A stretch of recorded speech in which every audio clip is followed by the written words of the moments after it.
Imagine an empire so undeniably massive that daylight literally never left its borders. I mean, an empire stretching its reach to establish territories on every single inhabited continent on the globe. Welcome to this explainer. Today, we're jumping right into the incredible story of the British Empire. We're going to map out exactly how it began, how it exploded to an unprecedented scale, and how its legacy is still shaping the world we live in right now.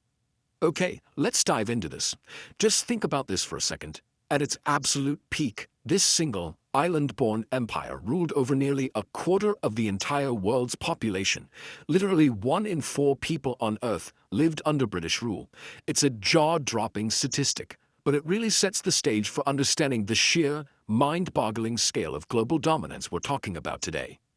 Alright, Section 1, the empire's origins, or the spark of global expansion. Now, as you probably know, an empire like this doesn't just emerge overnight. Starting back in the late 16th century, you had these wildly ambitious explorers and merchants sailing across the Atlantic, and they were driven by, well, a deep search for wealth and lucrative trade opportunities. By the early 1600s, major colonies had firmly taken root in North America and the Caribbean, and from there, expanding trade networks and a seriously rising naval power pushed their influence deep into Asia and Africa by the mid-1600s. Moving right along to Section 2, Global Naval Expansion, the Engine of Growth. So, fast forward to the 18th and 19th centuries, and Britain has totally transformed into the world's leading naval power. Fueled by rapid industrial growth and some major war victories, the empire's footprint just exploded. We're talking India, Canada, Australia, New Zealand, massive swaths of the African continent, and numerous global islands. And listen, this wasn't just about grabbing land. It was about securing a strategic monopoly on absolutely vital global resources.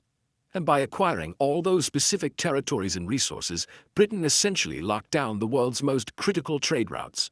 As a direct result, London transformed into the undisputed center of global commerce. It literally became the beating heart where goods, wealth, and immense power flowed in and out on a daily basis. Which brings us to Section 3, the empire at its peak, the zenith. And this brilliantly illustrates the scale we're dealing with here. 35 million. That is the physical landmass in square kilometers that the empire commanded by the early 20th century.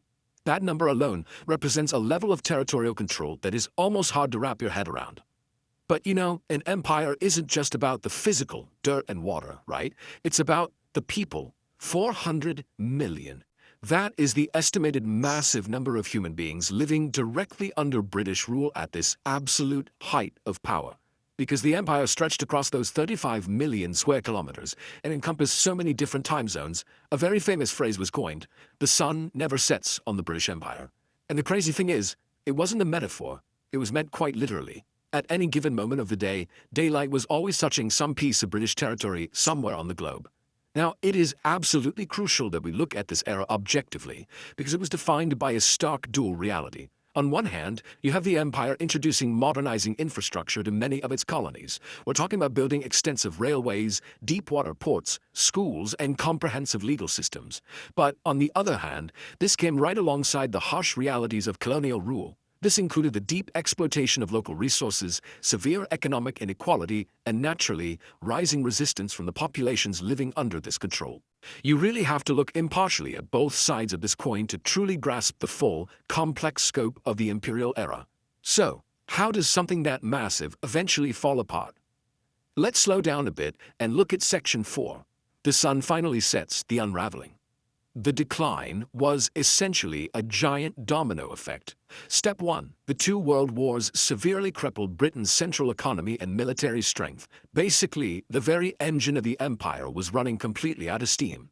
Then, as that central power weakened, global independence movements suddenly found their footing and surged. Ultimately, this momentum forced those colonies to transition into fully independent nations.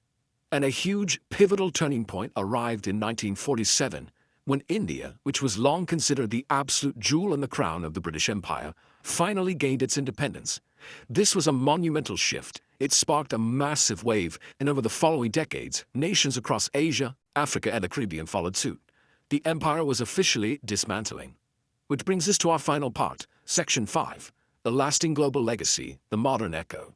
Even today, the influence of British rule echoes all around us. I mean, think about it. English remains one of the world's absolute primary languages of communication. Dozens of independent nations still utilized legal, political, and educational frameworks that were originally born from the empire.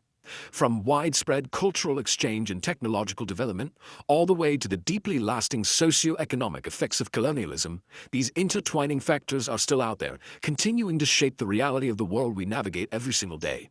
Which leaves us with this final, profound thought to ponder. How incredibly different would our modern, connected world look today without the complex legacy of the British Empire? It is definitely a question worth asking, because this empire undeniably changed the course of world history. It connected disparate continents, entirely reshaped global trade, and influenced politics, language, and culture in ways that permanently altered the global landscape. Thank you so much for joining me for this explainer. Keep questioning, keep learning, and I'll catch you in the next one.